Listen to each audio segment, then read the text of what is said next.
Welcome. Thank you, everyone, for taking your Monday night to hang out with us. We know that it is not easy to decide which New York security event you want to go to each night, so we do appreciate you joining us for this one. Now, today in our panel, we're going to be bringing together the founders of Dune Security and Reality Defender to announce a new partnership that is focused on one of the fastest growing threats in cybersecurity, synthetic media. Together, we are tackling the challenge from both sides. Reality Defender is detecting deepfakes and manipulated content in real time. And Dune Security is helping organizations build a workforce that can recognize and resist these attacks before they cause harm to the company. Now we're going to get started with some questions, but before we do so, we actually wanted to play a clip from two of our CEOs here. You look a bit different today. Actually, funny you mentioned that. Wait. Am I? Yep, we're both deepfakes right now. That's actually brilliant and deeply unsettling. So I was thinking we should partner on an event about synthetic media threats. Are we about to authorize a $25 million wire transfer? Well, as David's representative, I can authorize just about anything. All right. I think it's time we dive in to this topic. Sounds good to me. Wow. All right, pretty good, right? Do you remember saying that? One of us looks behind. Pretty good, right? Well, shout out the content team for putting that together. But the truth is, anyone can do that now with today's tools.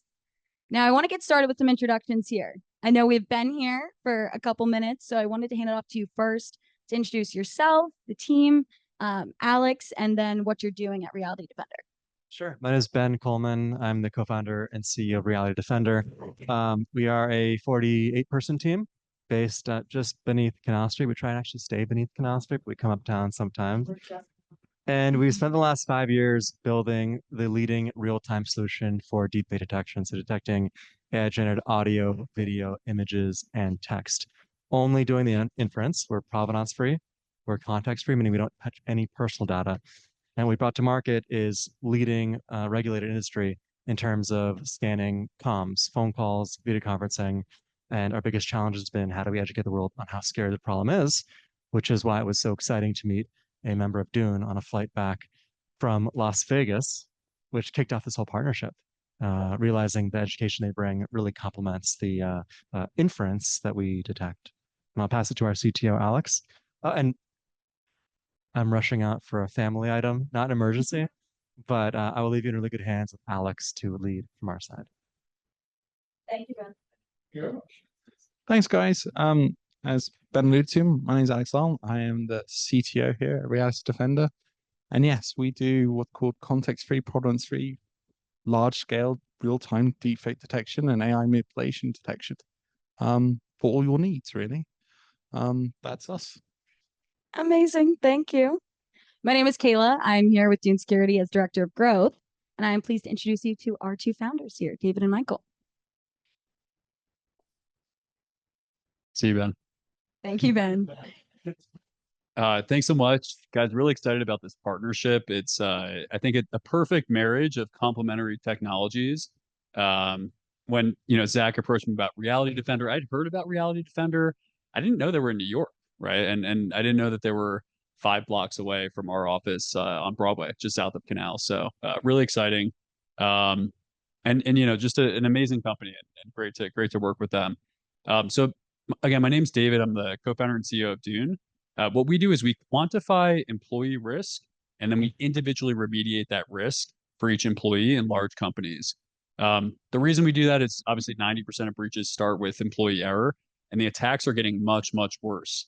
As we saw on that screen, I think some of us are familiar with deepfakes. We've seen, this quality of deepfakes skyrocket. I think, but let's face it, we're kind of the coastal elites, right, who have seen this technology. We work in technology. A lot of people are completely unaware that this technology has come this far, and so yeah, it's kind of it's an exciting time. It's also a very scary time, and I think technologies like Dune and Reality Defender are quite poised to help. Awesome. Well, I'm very excited to meet everybody here. I'm Michael Waite. I'm the co-founder and CTO of Dune Security. We're very excited about this partnership and very excited for the evening. As everybody who's here is aware, the entire paradigm that we've been existing in the cybersecurity space is evolving at a pace that I don't think we've ever seen before. And so it's going to be fun to dive deep into that tonight, and very happy to be here with everybody. Awesome. Thank you very much. So the first topic we wanted to discuss tonight was actually the evolution of synthetic media. How is this changing? Why is it important? And so, Alex, I wanted to start a question for you that I think is most relevant to Reality Defender. What's changed to make deepfakes such a pressing enterprise risk now? I think there's a couple of things here. So the first one is, look, like most attacks, they start off as a science experiment. They start off as something that's quite far out there, research based. And as these attacks become more prevalent, they become commoditized. Tools are built. These things become more and more trivial to do. The hardware barrier to entry becomes less and less. And then you have two other key factors that fundamentally change things, which is, one of the things to realize is that, cyber criminals, hackers, yes, they're these free thinking guys. The other thing is they will see what works and they will copy that playbook. And so when you start to see these attacks happening and people realize that there's vulnerabilities there, they absolutely start leveraging them. And then the final one is the most successful, probably the most famous hacker in the world, a gentleman was called Kevin Mitnick. And he was a social engineer. That's how he hacked. And the truth of the matter is, one of the most successful avenues for attack is social engineering. And so you now have an established playbook that hackers have used for a long time. And now you've just poured gasoline on it.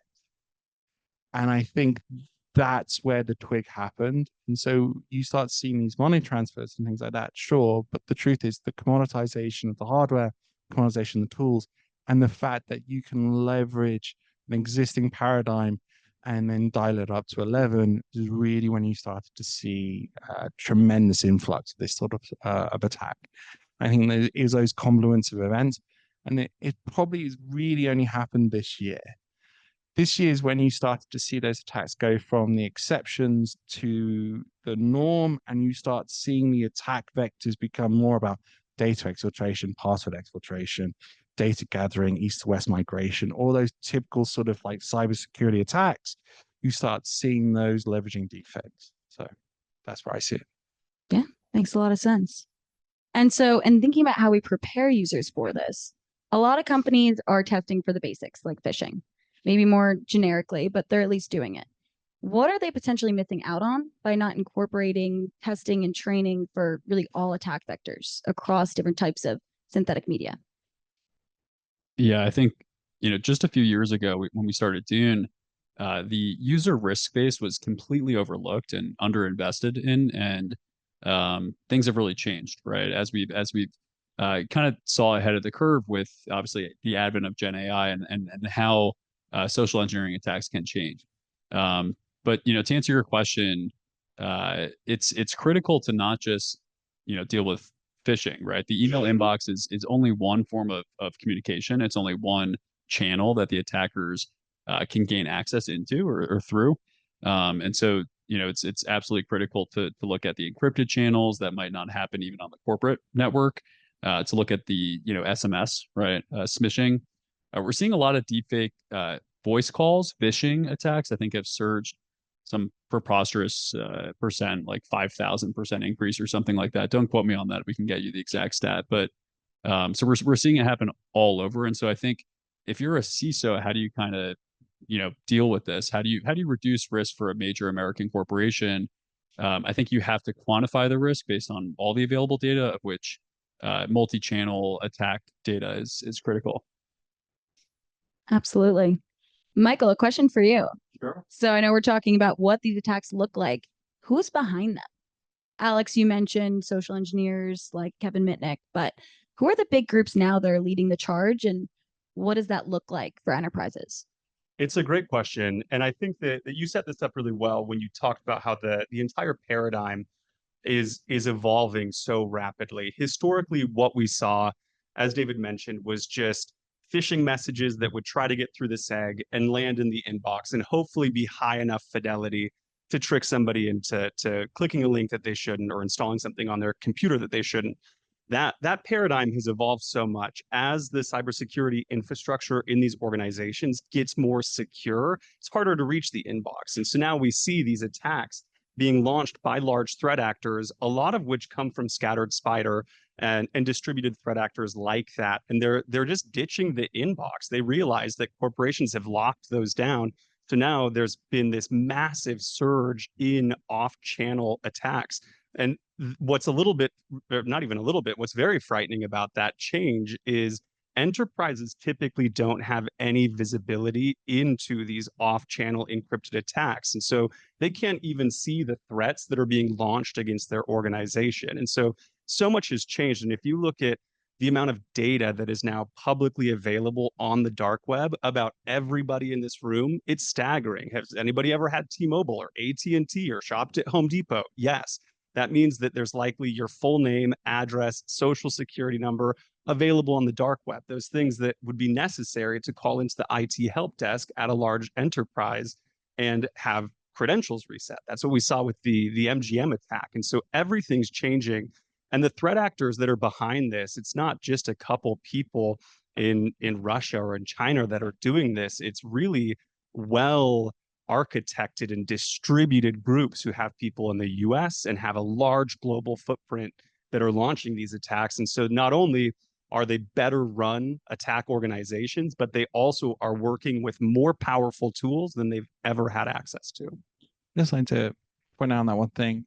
So before, when you used to do social engineering, it was you against one person. The interesting part that you see, particularly is like, I'm gonna go on the dark web and grab 1,000 different identities. I'm gonna spin up a AI generation text to speech tool and then plug into an LLM, and then I'm gonna bombard a whole different bunch of places with that information, because I don't need to be the one to feed that now. I can give it to an LLM. Is the LLM going to be dumb? Probably, but I don't need it to succeed every time. I only need it to succeed 1% of the time, 2% of the time. So there's a force multiplier that you're seeing there. You're also seeing attacks leveraging traditionally areas that have been neglected for a long time. VoIP, VMBs, PBX is internal. Why? Because it goes the way in to add that signal. And so you're definitely seeing a very different landscape than you were before, because that was why hackers used to do the email, because I could attack every employee of the company. Now I can do that leveraging an LLM and a text to speech at that size. That suddenly becomes an interesting paradigm for a lot of people. So. No, that's super interesting. I think you made a great point talking about different types of attacks that are relevant to different groups. So I'm curious to hear, are there any specific functions that you've found, or departments, teams that you found are most vulnerable to these types of attacks? I think so one of the worst things to happen is when you take something that works invisibly and then it stops working. That's the worst type of thing to happen, right? Because you just don't expect that to happen. And so for a lot of people, there was an inherent trust, which was seeing was believing and hearing was believing. People say, oh, I never trusted him. The truth is, even our judicial system, like, when you get, interviewed by the police, they record it, right? Like they film these things. This is an inherent part of our society, just fundamentally shifted. And when that happens, then systems that were built on that now are broken. And so you see a lot of attacks around that area, which, you wouldn't even begin to comprehend before. So we definitely seen sort of like things pop up in very strange places that you wouldn't have done before. As you said, credentials, like talking to a large security company, and they said, well, like, if someone failed their biometrics, we would get them on a Zoom meeting with their boss and say, is this the guy who works for you? And it's like, well, that's now an attack vector. We've seen that as an attack vector. And then there's obviously, the hiring thing's a big one. I've had that happen to me at a previous company. I used to think they were an exception. I talked to a customer of ours. They hired 10,000 people. They did 10,000 interviews last year. 6,000 of them were deepfake. The majority were deepfake. Now, it's a cybersecurity company. They are a large attack vector for certain nefarious actors, but that's a staggeringly large amount of attacks. And the other part of it, which people don't talk about, which is with deepfakes, is just repudiation. So there are customers that we talk to, and they're like, well, we do banking. Guy asked us to do something. We did it. Then it's like, actually, that was a deep fake of me, and I have no way of repudiating that. And so there are interesting aspects to this which you don't necessarily think of from a normal cybersecurity playbook, but it all comes back to that fundamental point, which is something that worked and you trusted no longer works and trust that you can, in a way that you can trust. So how do you deal with that? That's where you see the friction.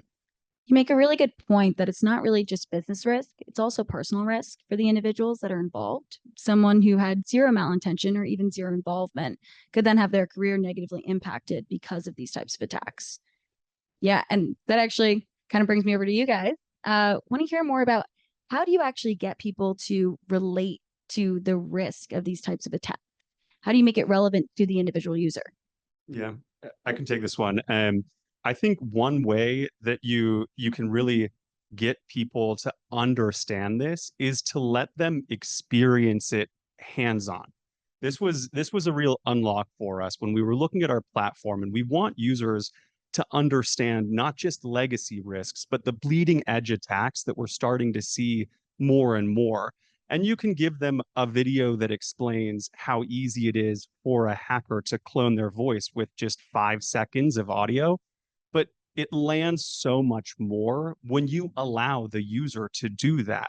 We were building some models in the office, and internally our team was playing with them, and it was this mental unlock of just seeing the fervor among the developers and how much fun they were having cloning Kayla's voice and making it say ridiculous things, where we're like, ridiculous things. Let's just have this in the platform, like teach the users about this. We have the GPU infrastructure. Let's let them record a short snippet. That's But yeah, part of it. so that's what we put in the platform, is a capability where a user can actually, like in just an online module, they can make a high fidelity clone of their voice, and they can make it say things. They can hear a training in their own voice. And that's when they get it. That's when they're like, oh my God, this actually sounds a lot like me. And I didn't have to, like, they didn't need 10 minutes of audio. So I think showing them threats that we're seeing in the wild in a way that lands for them, where they understand, wow, this is a real threat, and it's not that hard for these threat actors to put them together. Awesome. David, anything you want to add there? Yeah, I mean, I just want to go back to one of your earlier questions because I think it's important. So the attacks are coming through every single angle. You can think of it; it's almost like a invasion, right? Through if you imagine, storming a castle, and they're coming in from the land, the sea, and the sky, right? They're coming in through every single possible method. Alex, I like what you said about how the old trusted methods are now the attack vectors, right? Bring your boss on and authenticate that way. Like that's, you could deepfake that can be attacked. That's a great example. I think it's important though to recognize who these people are and what they want, which unfortunately it's all of the above, right? So these are nation state hackers who are sponsored by countries like North Korea. We're seeing a lot of, I think Alex mentioned the majority of job applicants for a certain job were deepfakes. That is staggering, right? We're seeing a massive influx, and we're hearing this from CISOs every day, massive influx of fake job applicants, right? We have a step in our own process where we make them come in person, right? There's not really, I mean, Reality Defender could help us with this for sure, but I think the only like foolproof way as of 2025 is to have them come in for a last step of the interview process. Obviously we see threat actors, APT groups that are motivated by financial gain as well, is kind of a common one. And then, yeah, Alex was mentioning the commoditization of the technology means that very junior people, script kiddies, if you want to call them that, can actually break into very sophisticated organizations. So yeah, I think my non-financial advice, but I think buying the cyber ETF is probably a good one these days because the attacks are about to explode, and I think companies like Reality Defender and Dune are literally just at the forefront, the bleeding edge. But this is going to be a massive, massive space. User risk. Touch on that a bit, which is there was a time when the deepfake was the attack vector and the payload or the payoff was within the deepfake, right? Which is like, hey, I'm your boss, send me $23 million. Okay, sure, right? You're now seeing it as a component of the cybersecurity attack, right? I think that's the thing. Like when you think about the kill chain, it is now part of the attack chain is part of that, and it can be anything from, the sort of like data surveillance side of things to the particular access point. So it's important to realize that it's not just sort of like, okay, I was defaked. It's okay, this was a reconnaissance, part of the reconnaissance, part of whatever part of the kill chain, because it's part of that sort of playbook now. And so it's understanding that sophistication has become so much more like almost productized as part of that sort of the world you live in, right? I mean, like, I always think one of the strangest things that ever happened for hackers and cybersecurity researchers, Metasploit, right? Now you talk about some of the tools that you see in the deepfake side of things is almost like the Metasploit version of deepfakedom, right? It's kind of a crazy place to be. But because of that, it's now not just the be-end and end-all, it's part of the attack chain, which I think is important to sort of realize as you think about those playbooks. Sorry. No, I love that.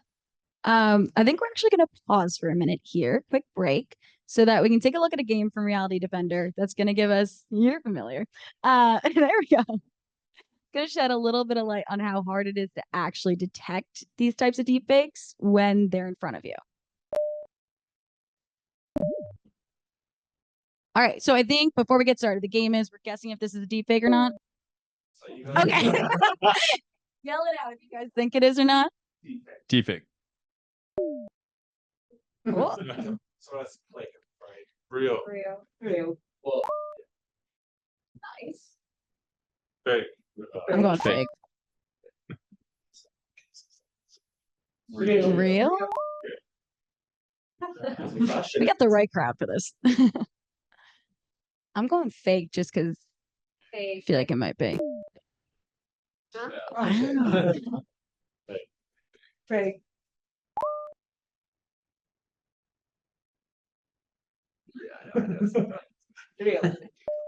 You get all the reality.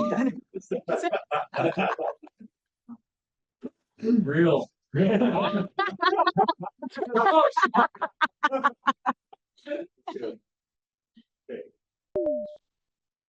Nice. Great picture. I'll go fake. Fake. All right, let's do like two more. That looks like him. Yeah, I still don't really know.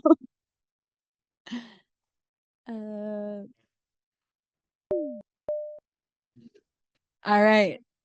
So we have the right crowd for this for sure. Also, all the Reality Defender team holding back, so you probably know exactly what's real and what's fake. 100%. Yeah. That's when you are thinking about deepfakes. Yeah. I think that's the thing that gets you is like when you're right, when you think about it. So the top thing on your mind is this real or not? What happens when you pick up that phone call at 2 o'clock in the afternoon and the guy asks you to do an innocuous favor? You don't even think about it, right? You wouldn't even think and stop to think, is this really the person I know or not? When people, especially when we talk about deepfakes, it's not just they sound like them. The latest models have the same turn of phrases in them, right? So this is a person talking the way he talks and sounding the way he sounds, right? And think about that. That's how good you are when it's on top of your mind. Think about it when it's the last thing on your mind. And think about it to the point where, would you even remember at the end of the day, right? Would you remember that so-and-so called you and asked you to reset a password or do something? You probably wouldn't even remember if someone told you you did it or not. That's the paradigm shift. And that's the thing you have to think about when you think about the context. Sorry. And No, Kayla, do you that's mind a if I add great one point. thing to that? Please. I love that point that you just made. And I think that this space is growing and evolving and getting better every single day. I'm curious here. This was probably 2 years ago. There was one of the first AI generated videos, and it was Will Smith eating spaghetti. Anybody? I hope you guys saw it. And it was like laughably horrifying. And it was just like, it was an abomination. And now we see just 2 years later, now it's photorealistic and there's really no way to tell. Did they make a new one? They have. There's actually been a lot of them. Like, Every time there's a new model, there's like the first thing is the Will Smith that's how we eats check the spaghetti. quality of Yeah. these models. But yeah, it's insane the pace of innovation and growth in this, and then also the reduced barriers to entry. You used to have a huge amount of compute. You needed a GPU cluster that was out of reach for most people.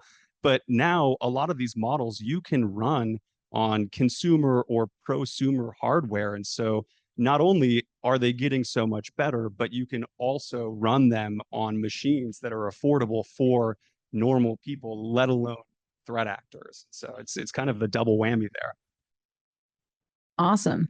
So want to ask one more question for each of you before we get into the Q&A. But this is kind of your chance to speak a little bit more about Reality Defender and about Dune. What do you suggest enterprises actually do to prevent these types of attacks?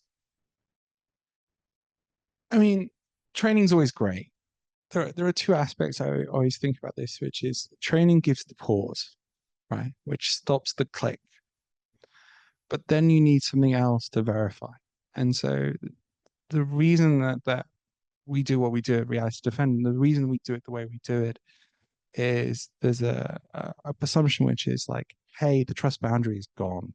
So any sort of information that flows into the organization should be verified. It just should. And so what the whole point of what we do is, something like Dune can provide the training to give you the pause. And then there is the extra step, which is then the verification, right? I think that's the sort of aspect you need to be. But like, otherwise, I think it's just so far ingrained in what we do. And when you think about the informal dynamics of even a highly regulated market, you have to be able to trust the people that you work with, and you have to be able to trust them in a non-localized world, because people work from home, people work from everywhere, right? And so the idea is you have to have some sort of verification, but at the same time, you have to understand that you are living in a rather dramatized way of saying, but in a post-reality world, right? So you have to be able to understand that when you're thinking about these people asking, you've got to have that pause, and then you have to have the verification, right? I mean, that's where the two synergies definitely come in, is to provide that complete package. Amazing. Thank you. Handing over to Dave. Yeah, I think we're building a really interesting feature right now, which also allows for, once we quantify risk, what we found is that within a user population, roughly 95% of users, we can automatically reduce risk for those individuals through things like user adaptive training, which can give the pause. What do you do with the 5%? Right? What do you do with the remaining 5%? Of course, it only takes cliche, but it only takes one. And so what we found is there's no one size fits all answer. Depends on the company, depends on the industry, depends on the employee. Things are moving very fast, and so organizations are needing to be a bit more nimble, like generally, but also especially cybersecurity organizations. And so we're building these adaptive workflows, which is really the last mile of Dune on the outbound side, where individual users, you can start to lock them down, whether that's through the performance management process, the identity security process, email security, so on and so forth. And so it's really exciting. But yeah, I don't know if that was the question, but I think Exactly what we were looking it's for. yeah. Absolutely. And I think one of the last things that I would add here is because this ecosystem and the paradigm is evolving so quickly, enterprises really need to take a critical look at how they've done human risk management historically. They need to look at things like their policies. If somebody's on a Zoom call, there needs to be a mechanism for them to verify that they're talking to the person. They need to train the people on that. It needs to like exit the GRC model of just ticking the box. Yes, everybody watched a 10-minute video or we're good. And they need to take a holistic approach that looks at the individual. It looks at the nature of their role, the risks that are introduced via that person's role, and then can train them on those risks and adapt security controls around them. I think that it's not just a tick the box anymore. This needs to be front and center, especially for large enterprises where change management and evolution, it's a little bit more challenging and it can be a little bit slower. And so I think that we're just seeing the tip of the iceberg with this next gen of attacks. I think it's going to get worse. And I think that we need to have our eyes wide open and then just really pay attention to it and make sure that we're training people on not just the attacks that happened 10 years ago, but the bleeding edge that are coming onto the market now. Awesome. Thank you. Well, I want to open it up a bit for some Q&A. Anything we discussed today or any related topics that have to do around synthetic media, both detection and response. Like what you just ended with change management, having just come from a financial institution, I'm thinking about the role in this kind of in twofold. So I'll ask the first part. This threat is, of course, to both of us are major bank companies. You're going after corporate clients, but this is equally a threat to national security. A lot of this is coming out of North Korea, out of China, as a threat to the United States, other Western powers. How do you think new startups and the government are going to interplay with one another around this, since it's kind of a ubiquitous threat to everybody? You make a super good point. And when we talk about slow change across large enterprise, I think it's even slower when we look at the government. But you bring up a super good point that the attacks, they're not just against companies anymore. You look at nation state actors that are trying to access critical infrastructure, whether that is telecommunications or water supplies or power grids. And they're launching attacks that we might not detect today. They might be in those systems. And so I think that like we need to really focus on building relationships with with large enterprises where change management can be challenging, but then also with governments. They're aware of this problem, and I think that they don't know all the tools that exist to be able to solve that. So I think building that bridge is absolutely essential, because those types of attacks, they're not just targeting a company's pocketbook. They're putting our health and safety at risk. So it's very important. And I'm going to quickly ask my second question. And this is pretty funny, but I worked on a large compliance project where we were trying to automate and use LLMs and all these new technologies to automate the requirement control process that's a monster at any large financial institution. And so what is really striking me about Dune in this space in general is the opportunity to do that and have that be done in a closed loop system where it's truly informing what those controls are, how we should think about requirements in a way that's really adjusting the data, because people write really bad requirements and they have really bad controls. And so that's driven in a data manner. I think that's really such a huge unlock. How do you think about that, where that's going, like the promise of that? What do you see as like, what's really going to push us through that? I know it's a big technological thing, so Michael, we're rooting for you to solve it. But that's what's really inspiring to me about it, is that we can really use the data, real happenings itself, to make that an automated process, or more automated. Just a quick, and I think Alex might have something here, but I do think we need federal at least guidelines, but probably legislation to really control, to really set the rules, right? We saw that this summer. An investor of ours, David Sachs, put in place the Genius Act, which gave good clarity for the stablecoin industry. We really need that in AI, right? And obviously within AI, cybersecurity is a massive, massive kind of, in every industry really is being revolutionized, but cybersecurity is one that I think is going to explode in terms of demand and supply, both. So yeah, I think we need like federal clarity because we can't be, kind of states that are factions warring against each other and stopping business from happening. I don't know if that answers your question, but I think Alex might have. I'm going to say something slightly more contrary, which is that forget about technology. I do a lot of technical due diligence for VCs, and every time when someone starts with technology, I always think, oh my God, we're going down the wrong path here. Look, AI is a tool. Now, I'm old and I did a degree in AI, so I remember when defining AI was hard. So what you're already talking about is generative AI, which is the LLM stuff, right? There are two things you got to think about. One is, what could I not do before that I can do with generative AI now? And what problems has this caused, right?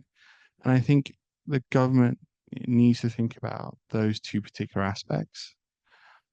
I think you have to understand I don't think necessarily regulating AI will work because all you're doing is giving people from another part of the world an unfair advantage to generate the next set of generative AI. I think what you really need to understand is what controls have been put in place that dictate what is allowed and what decisions are allowed and what decisions aren't allowed with generative AI, and controlling what the decisions around the data, decisions around the consequences of using the AI and the biases that are inherently in the context window. I think that's where you need to spend more time thinking about. And I don't think you should be thinking about it in purely generative AI terms. I think you should be thinking about it in terms of a broader context and the world in which we are living in, where when you look at what's going on in the world, I used to watch and read a bunch of science fiction. I moved from Austin, Texas, where my kids got Waymos and my delivery was a little cute robot, right? Like that was not the world that I thought I'd be living in. That was the world I read about, right? This is the world we live in. We're living in a world where the nexus between online and corporeal beings is merging. And I think there's a fundamental question to ask about what that world should look like. And the government needs to think about it in more of those terms than thinking about in particular terms of what generative AI can and can't do. It's much more about that I think that the government needs to step in. And then the other part of it again is data. Like I cannot stress this enough. None of this works without data. Right. And that's the one thing that I think will dictate the world we come in is who has access to what data and what data is generated and what data is allowed to make decisions and what factoids about you are allowed to make decisions. Because with a typical LLM, there is no way of knowing what biases it chooses to use in your context window to make the decision it makes. There isn't. And that I think is going to be becoming a real problem very, very quickly. So, No, that's fantastic. Go ahead. This is a follow-up to Michael's point about how enterprises should be thinking about the human risk in their current systems, checks and balances they have, not just the GRC boxes.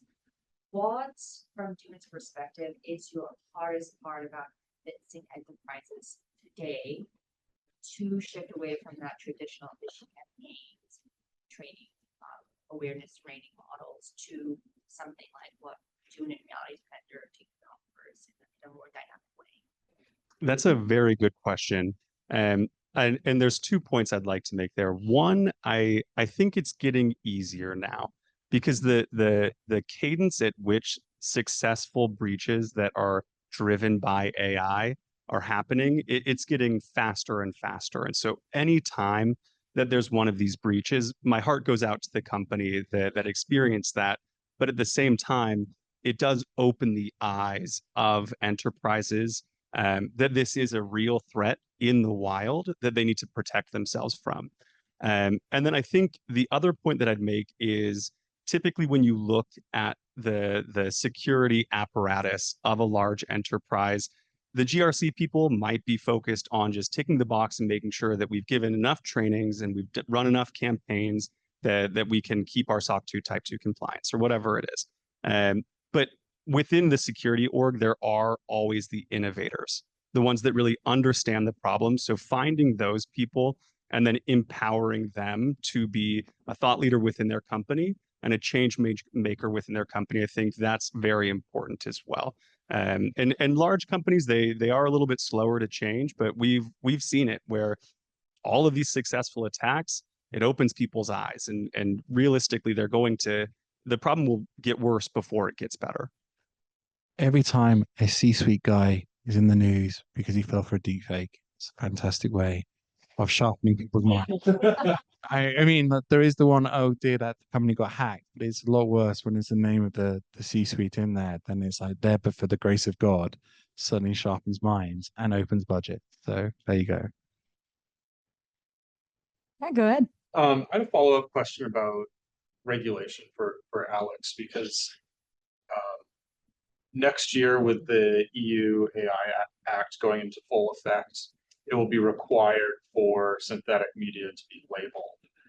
But attackers aren't labeling content. This has been a big talking point. Great, isn't it? For provenance.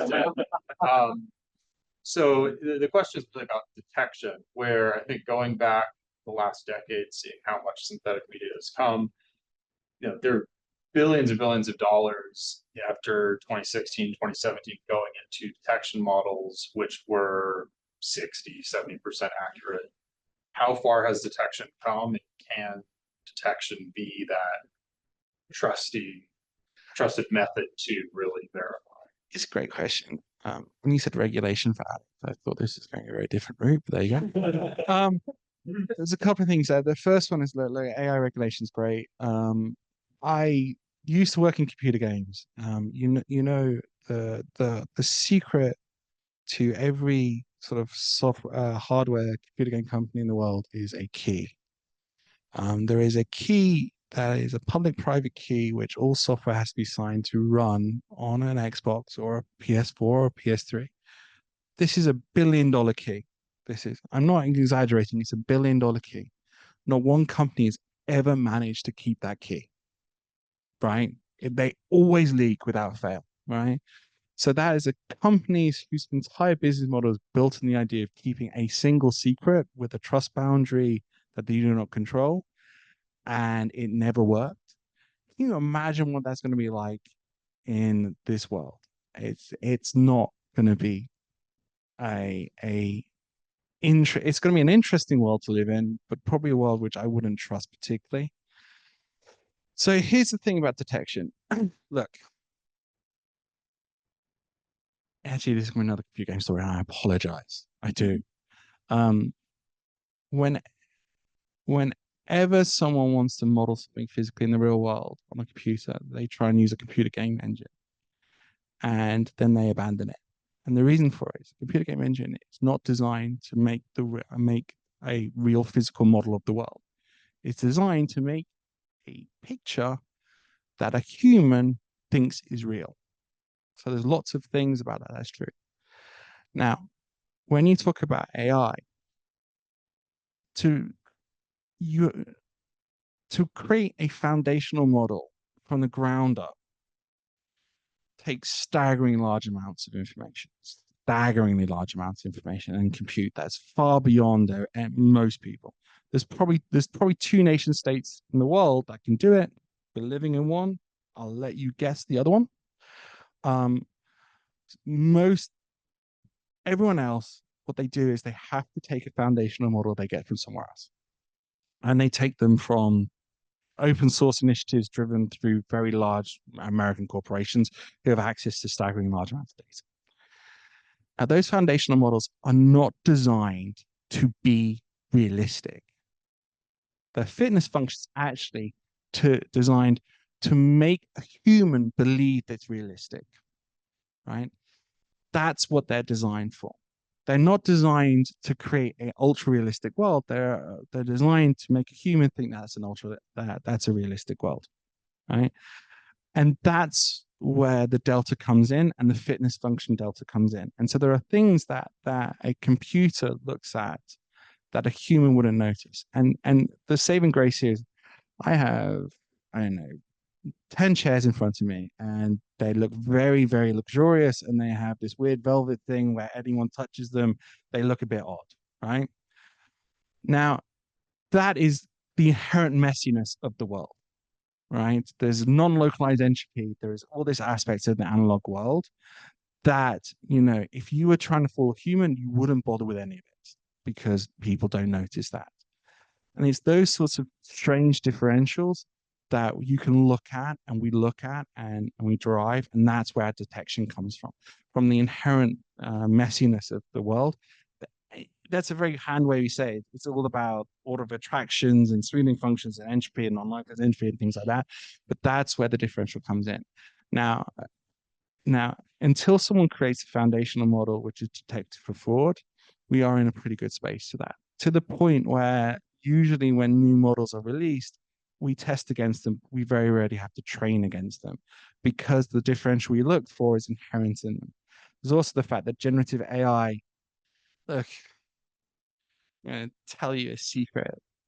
Generative AI works in the same algorithm place.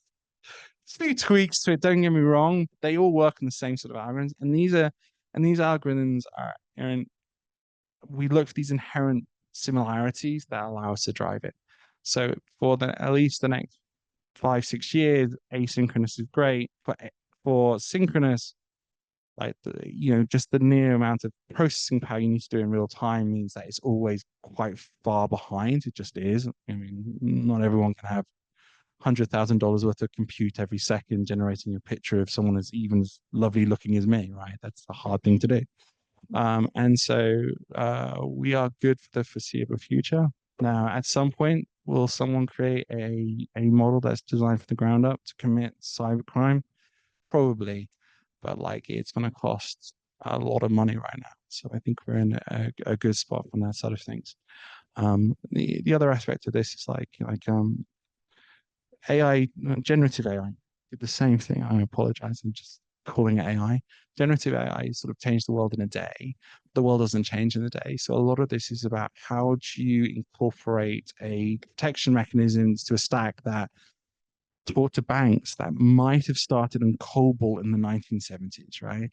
And so a lot of the work around that is like in some time in the future, something like C2PA or something that embeds a certificate from one end to an end help, maybe, but we are at least 20 years away from that being the truth. I mean, I think about crypto certificates now, and we're talking about SSL from when Netscape was alive, right? And we're still struggling to understand that concept, right?